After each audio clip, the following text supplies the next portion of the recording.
Hey, what's up? Welcome back to another edition of The Mandatory. Thank you so much for rocking with us on this Saturday morning, kind of a special treat because we don't usually do Saturday. So if you're rocking with us, thank you so much for joining us this morning. If you like the content, hit that like and subscribe button because it helps the channel grow. We're also on the audio side. So wherever you found your shows and podcasts, if you're on the go and you can't pull it up on YouTube, well, you can listen to us as well. And if you got a couple of minutes, leave a rate and review. Give us a 5-star because that's obviously going to help the channel grow as well. That Gervonta Tank Davis and Lamont Roach are set for August 16th. We are going to be getting the rematch. Shows in Vegas. Yes, in Vegas. So Vegas is going to get this fight after it was in New York, this fight, wasn't it? Yeah, I remember I was there and I fucking got back at like 5 a.m. almost because the press conference took so long. So here's the biggest question. How excited are we for this fight? Did Lamont Roach expose Oh, Tank? And what's up? no, I was gonna say this is published by Jake Donovan and Lance Puckmeyer, so this absolutely has like legitimate sourcing behind it. Okay, great. So boxing scene has confirmed the WBA lightweight title fight rematch is set to headline PBC Prime, yada yada yada, August 16th, T-Mobile Arena. You know the rest. Okay, so this is where we're basically at. Oh, Brunch Boxing actually broke this, and then Boxing Scene confirmed it. The Boxing Scene confirmation is important there because they're obviously very well sourced. I'm excited for this rematch only because the first fight was the first fight, and it's like, are we just at a point where, like, is Lamont Roach Tank's kryptonite? Like, even though Tank is like, no, for real, like, you have these dudes who are just seen as better, but they've known Yeah. each other. These two have known each other for a while. Does Lamont Roach just understand a way to beat or frustrate Tank in a way that others don't? You know what I mean? Like, has he just found it, so to speak? Like, I have a lot I want to find out after that because the first fight was so controversial. I think leaving it up to a draw is fine, whatever. Even though under the letter of the law, Tank probably should have lost this fight and probably would have if they counted the knockdown when he took a knee. He blamed it on grease. I assume he won't on his hair. And it could get greasy. Like Amanda Serrano was like, "Yo, that's Yeah. what fucking put me out of a fight in Puerto Rico." And then we were subjected to her beating the shit out of Stevie Morgan not that long later. So like, that's kind of what it is. But I'm excited for this. I'm excited for this because of the first fight. And I think you have to give Lamont Roach a real shot, even though I still would say Tank figures it out and gets it done and takes it more seriously this time. Yeah, I think that because they're so familiar with each other, like these guys fought each other when they were kids. And then Lamont Roach comes into the ring and listen, regardless, like Lamont Roach came in there and he was confident. And I don't think a lot of people believe that he was going to be able to get it done against Tank. People thought that Tank was going to knock him out. Here's the thing though, Tank is actually super skilled. Like he doesn't throw a lot. When he does, he's extremely accurate, but he does have skill. And what he does is he reels in his fighters and he ends up landing big shots on them that end up knocking his opponent out. I think Tank didn't look like Tank in this fight. Like I don't actually know what was going on. And you kind of said this too, Brian, because you were at the fight. That Tank didn't really seem like the regular Tank that you've seen in the past. Like, there was some stuff going on with him and Calvin Ford after the fight. This is all speculation. I was not there. I just saw what you guys saw if you saw it on TV or if you were there. But I feel like there was a lot going on in this fight, and Tank didn't seem like himself. Do I think Tank is going to lose this second fight against him? No, I don't. I think Tank is the best lightweight in the world. And I think he's going to look better in this fight. So Lamont Roach, he has to fight the most perfect fight against Tank again to win. Can he do it? Maybe. But I think Tank is going to look better and he's going to look like Tank. There was something going on in this fight, Brian, where Yeah. Tank looked different. And I don't know what it was. I'm glad you brought that up. We actually have the video up on our channel. I'm not going to play the whole thing because it's like 15 minutes or something like that. But we have the whole video up on our channel. Calvin Ford and Barry Hunter, they talked about like the coaching situation because they were asked about it at the press conference. And Gervonta Davis, they had a coaching switch basically in terms of who was the head coach, so to speak, because typically it's Calvin Ford. This time around was Barry Hunter. Calvin Ford said it's nothing. Sometimes we switch, yada yada, but people were playing into that a lot. They were talking about like, hey, they may have been in an exchange where they yelled each other and all these different things. So assuming they clean that up, get refocused here, I think it'll be fine. Also, we have a couple interesting comments here that I want to get to, but I think that's an important point that you bring up, because how is the coaching situation going to sort itself out in August? And is it even a big deal? You know what I mean? Like, is this a thing where it's like, sometimes you see this in sports. You have one game and it's like, they catch you slipping on game one, but then it's like, all right, you bounce back on game two. Now that didn't happen to the Celtics or the Cavs, but typically that's what happens. You know what I mean? Let's see. Day, we haven't posted any of your comments yet. Thank you for checking in. Not exposed. People just underestimated Roach because when it comes to Tank, he brings a lot of casuals to boxing. So when they don't see a knockdown, they instantly think Tank loses. I also think it's because Lamont Roach had a debatable decision win not that long before against Hector Luis Garcia. It was split, and it was very close after Tank beat him. Now, Hector Luis Garcia was very competitive in that Tank fight. People forget up until the part where he just stopped. Like, he's like, yo, I can't see, or whatever it was. But I thought it was very close on the cards, and the cards will reflect that, at least one or two of them, that was a close fight before. I'm on record saying I thought Lamont won. I thought Lamont won 7 rounds to 5. No, but I was saying even the Hector Luis Garcia fight with Tank, like that was very close before it got stopped. And Hector Luis Garcia then almost beat Lamont Roach despite getting dropped in the end, but he got dropped, and that ultimately was. But going back to the Tank and Roach fight, I had Lamont Roach winning 7 rounds to 5. That's how I had it scored, and I watched the fight like 6 times, and I got the same score 6 times. So that's how I had it scored. Nader. Yes, the thing is, Tank's style expects a knockout, and if he can't get that done, his style doesn't lend to winning on points. Yeah, and this is why you often see he'll be down on the cards by the time he stops somebody, or it'll be even.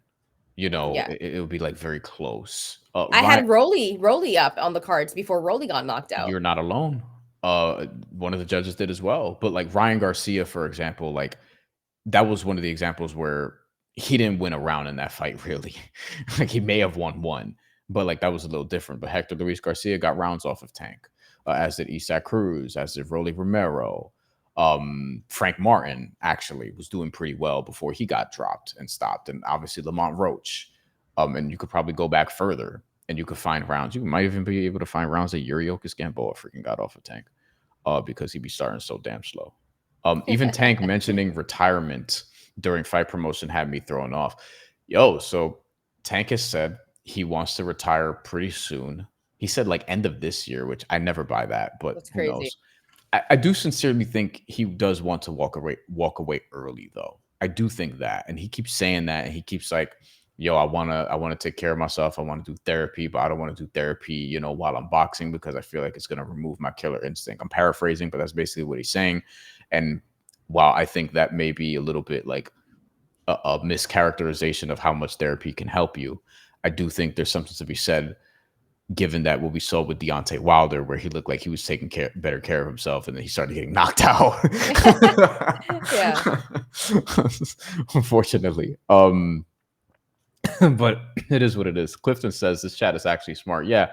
I feel like we've cultivated some fucking smart boxing people and just people in general in here. We always say we have like the smartest friends of the show. Yes. Because you guys actually know your stuff, which is why the show is like, we're always like, yo, we're going to do a quick show. It's going to be like 30, 40 minutes. And then we end up staying an hour because you guys are the reason, because you guys have great comments. And my favorite part is people disagreeing with each other, with us, whoever, and not being dickheads about it. Yeah, you guys are respectful.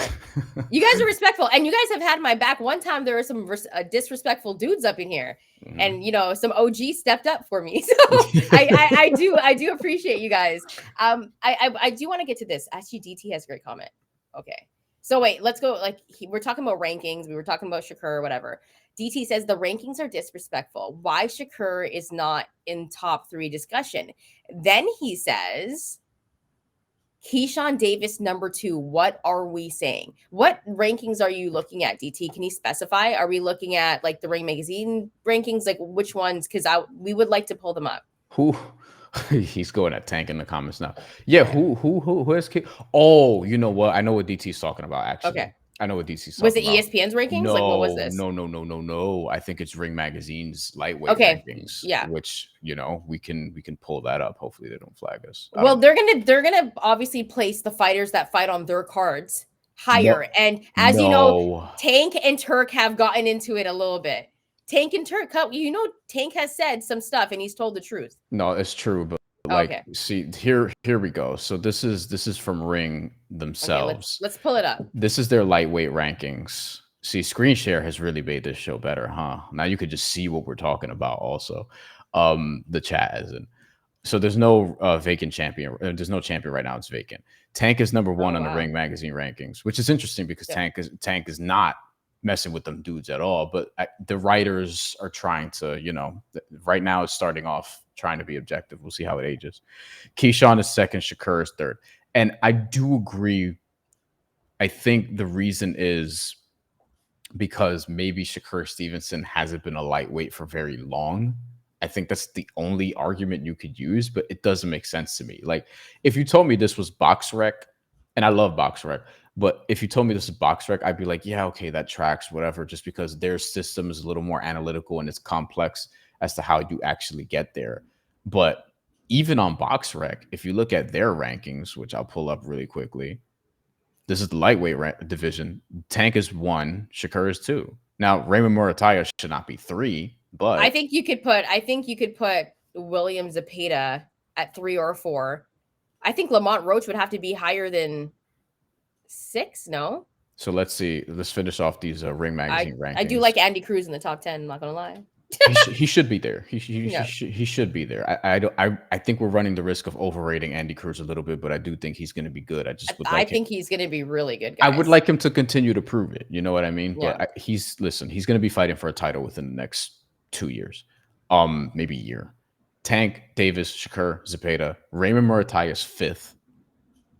Do we have a problem with that? Raymond Murataya is fifth. He looked good in his last fight I against thought he looked really, really good. Abdulayev. Yeah. I'm not mad at that. I think for me, Murataya just has a lot to prove. He looked pretty good in his last fight, but he's someone that I feel like should be, and I feel like he should have more cachet to his name at this point. I always thought Raymond Murataya was going to be a bigger fighter at this point in his career. And he's supposed to get a big fight, like you said, Brian. So we'll see if he gets it. Yeah. Hopefully Loma or Andy Cruz is next. Or maybe if Loma has a comeback fight, I wonder if the IBF will be like, all right, then you could have your stay busy fight, Raymond Murataya. And then it's like, all right, who does Top Rank pair him with? There's always going to be rumors about him and Keyshawn Davis. I don't think you do that yet. I do not Not think yet. you do that yet. This is the fight I want to see. Not yet, though. But DT, you're right on this. Andy Cruz and Keyshawn Yes, Davis. I That's a 1000%. great fight. I love that fight. Murataya, by the way, 28. So it's See, this time. It's time. he's got to move. He's got to move. This He's is what got I'm to saying, move. though. Andy Cruz 6, Frank Martin 7. We have not seen him since the Tank knockout in June. I've always liked Frank Martin. Me too. I hate that he's number 7, but I hope we see him in a fight where he comes back and puts on a good show. Dennis Baranchik 8th. Tough fighter. Tevin Farmer 9. I ain't gonna lie to you. I think Tevin Farmer beat Dennis Baranchik and maybe Frank Martin too. I think Tevin Farmer could beat Frank Martin. I'm not even gonna lie to you. I think Tevin Farmer could beat Raymond Murataya. And then you have Sam Noakes, who was he the British champion, European champion? I think he might be one or both. Dude, they love him. They love him in the UK. He's got hands. Okay, now let's look at the box rec rankings. You guys ready for this? So we have Raymond Murataya, William Zepeda 3 and 4, Keyshawn Davis 5. This is after Tank and Shakur, obviously. Keyshawn 5, Lamont Roach 6. Lamont Roach is in the super featherweight ranking still. God damn that thumbs up. Come on, bro. Like, I hate when they put the thumbs up on the screen just because I do it. It's so annoying. Lamont Roach should be on the 135 rankings, I think, if he's going to fight at 135 again. Abdulayev, who just lost, is next. You have Sam Noakes, Abdullah Mason 9, Yadier Herrera 10. And then over here, it just gets very wonky. Your boy, Kid Austin, is 16, Tevin Farmer is 17, and Tevin Farmer might fight him next. And I don't know if I actually Firas is like going to win those. that I fight. actually like those rankings. This is box rec, right? Makes the most sense. I Yes. agree with the box rec rankings. Let me just say that on record. I think these rankings make sense to me. Now that Is there we're in the anyone? top, now that we're in the top 20, I would like to Albert Bell. Please fight somebody. Please. He's 27-0. He's 32 years old. Yikes! Speaking of guys that gotta go, you and Brandon Lee. Honestly, What happened to Brandon Lee? he's got a fight coming up. Dude, okay, so out here, like Nader, I don't like obviously you're from BC. Out here in Vancouver, they love themselves some Brandon Lee. Listen, he's on. They love themselves some Brandon Lee, yo. Get this. He's gonna be on the Vito Mielnicki undercard. Vito Mielnicki is main event center. I don't know why they have Jahi Tucker here, but Yeah. this is the main event. I'm pretty sure it's Vito Mielnicki Jr. Although this is a ranking thing. Jahi Tucker's ranked higher in his division according to BoxRec. But Brandon Lee is going to be Isn't back. there a card tonight? Isn't there a card tonight? There's a fight. There's fights tonight, right? Yes, I'm forgetting who's fighting. We'll pull because I saw that one of the Vargas brothers was fighting tonight. You love the Vargas brothers. I just love their dad. I am, but I was a big fan of their dad, so it's like that. That's why I love the whole entire Vargas family. Thank you, Foxy, for checking in. He says he'll catch up, and he hopes everyone is well. I really like the chat today. We weren't supposed to go an hour and 5 minutes, but this has been good.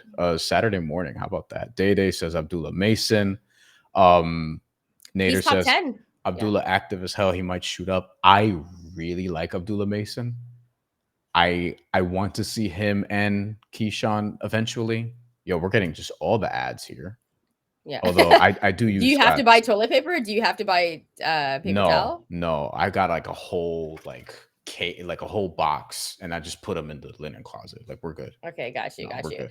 So Scott's is I good, actually I ain't agree. gonna hold you. Yo, so I agree though. Abdullah Mason, I think, is probably the most interesting name on that list because the way that he's coming up and the way that Top Ring's going to push him. Because I think he can go now. Like that's how good Abdullah Mason is. I don't know if I'm being too high on him or hyping him up too much, but he's probably my favorite up and coming fighter. This is who Brandon Lee is fighting next. You excited? I mean, I just want Brandon Lee to fight somebody of a name, but also like, remember when Brandon Lee was just knocking out dudes left, right, and center? And you were just like, this dude's going to be good. But then like, what happened the last like 5 years? Let's look at Brandon Lee's box. Oh, this is an 8-round. He's only fighting an 8-rounder? Has he fought a 10-rounder? Yeah, he has. Okay, there's a few Pedro here. Campa. Okay. How did that fight with him and Pedro Campa go again? I don't think I saw that. Unanimous decision. It was meh. This is after Teofimo stopped Pedro Campa. Why is he fighting an 8-rounder? Because we haven't seen him in 11 months? Yo, he's always taking tune-up fights. What are you tuning up for at this point? Yeah, I don't know. I like Brandon Lee, but goddamn, he's 26 now? I remember when he was 22. Yeah, I remember when he was young and knocking out dudes. That's why I'm saying, like, what happened? He's still young. If he starts in this 8-round fight, he'll probably get a 10-round fight in his next fight. Then fight someone with a name. He was a big prospect pre-COVID. I'm not joking about this. Look. No, I know. And people were talking about Brandon Lee because he was knocking out dudes like crazy. He was on this card, the Salita card, because I remember he was with Salita for a while. I was 17-0. This is before Rudy Gobert touched the mics and started the pandemic. I don't actually believe that. That's a joke. Although Rudy Gobert did touch the mics and get COVID. He didn't start the pandemic, though. Ooh, let's get to this comment right here. This is interesting. Brandon Lee, this is from HLD. Thanks for dropping a comment. Brandon Lee got his butt handed to him by I need to rewatch that. I don't remember watching that fight, guys. I'll have to rewatch it. Or I don't remember him looking that great. I don't remember watching it. I don't remember him looking that great. I don't remember Brandon Lee looking that great for a while, though. Didn't he get dropped in a fight? Yes. Here, Will Madera. Okay, yeah. Will Madera. Yeah, I remember that fight. He got dropped in that fight. Who got stopped by the murderer